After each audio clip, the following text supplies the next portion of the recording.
നമസ്കാരം, ഇൻഫോട്ടിക്കിലേക്ക് സ്വാഗതം. പടക്ക നിരോധനം ഡൽഹിയിൽ മാത്രം പോരാ, രാജ്യവ്യാപകമാക്കണം. മറ്റ് നഗരങ്ങളിലെ ജനങ്ങൾക്കും ശുദ്ധവായുവിന് അവകാശമുണ്ട്. സുപ്രീം കോടതി ഡൽഹി NCR മേഖലയിൽ മാത്രം പടക്കങ്ങൾക്ക് നിരോധനം ഏർപ്പെടുത്തുന്നതിനെ ചോദ്യം ചെയ്ത് സുപ്രീം കോടതി രംഗത്ത് വന്നു. ദീപാവലി ആഘോഷങ്ങളോടനുബന്ധിച്ച് വായുമലിനീകരണം രൂക്ഷമാകുന്ന സാഹചര്യം കണക്കിലെടുത്ത് സുപ്രീം കോടതി സ്വമേധയാ എടുത്ത കേസ് പരിഗണിക്കവെയായിരുന്നു കോടതിയുടെ നിർണായകമായ ഈ പരാമർശം.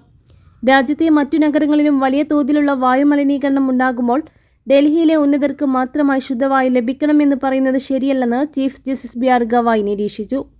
ഈ വിഷയത്തിൽ രാജ്യവ്യാപകമായി ഒരു നയം രൂപീകരിക്കേണ്ടതുണ്ടെന്നും അദ്ദേഹം അഭിപ്രായപ്പെട്ടു. പടക്കങ്ങൾക്ക് നിരോധനം ഏർപ്പെടുത്താൻ തീരുമാനിച്ചാൽ അത് രാജ്യത്തുടനീളം നടപ്പാക്കണം എന്നും അദ്ദേഹം കൂട്ടിച്ചേർത്തു. കഴിഞ്ഞ ശൈത്യകാലത്ത് താൻ അമൃത്സറിൽ പോയപ്പോൾ ഡൽഹിയേക്കാൾ മോശമായ വായുമലിനീകരണമാണ് അവിടെ കണ്ടതെന്നും അദ്ദേഹം ചൂണ്ടിക്കാട്ടി. സുപ്രീം കോടതിയുടെ അഭിപ്രായത്തെ മുതിർന്ന അഭിഭാഷക അപരാജിത സിംഗ് പിന്തുണച്ചു.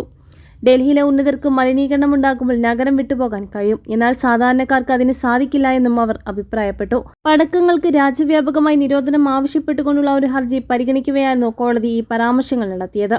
എയർ ക്വാളിറ്റി മാനേജ്മെന്റ് കമ്മീഷൻ ഈ വിഷയത്തിൽ കോടതി നോട്ടീസ് അയക്കുകയും ചെയ്തു. ഒക്ടോബർ നവംബർ മാസങ്ങളിൽ ദീപാവലി സമയത്ത് ഡൽഹി ഉൾപ്പെടെയുള്ള ഉത്തരേന്ത്യൻ നഗരങ്ങളിൽ പടക്കം പൊട്ടിക്കുന്നതും കൃഷിയിടങ്ങളിലെ അവശിഷ്ടങ്ങൾ കത്തിക്കുന്നതും കാരണം വായുമലിനീകരണം വളരെ കൂടുതലായിരിക്കും. ഈ സാഹചര്യം കണക്കിലെടുത്ത് കഴിഞ്ഞ വർഷം ഡൽഹിയിലും പരിസര പ്രദേശങ്ങളിലും പടക്കങ്ങൾക്കും സമ്പൂർണ്ണ നിരോധനം ഏർപ്പെടുത്തിയിരുന്നു. കൂടാതെ മറ്റു NCR നഗരങ്ങളിലെ സമയ നിയന്ത്രണമായതോടെയാണ് ഇളവുകളും നൽകിയിരുന്നത്. പടക്കങ്ങളുടെ വിൽപ്പനയ്ക്കും സംഭരണത്തിനും കർശനമായ നിയമങ്ങളും നടപ്പാക്കിയിരുന്നു.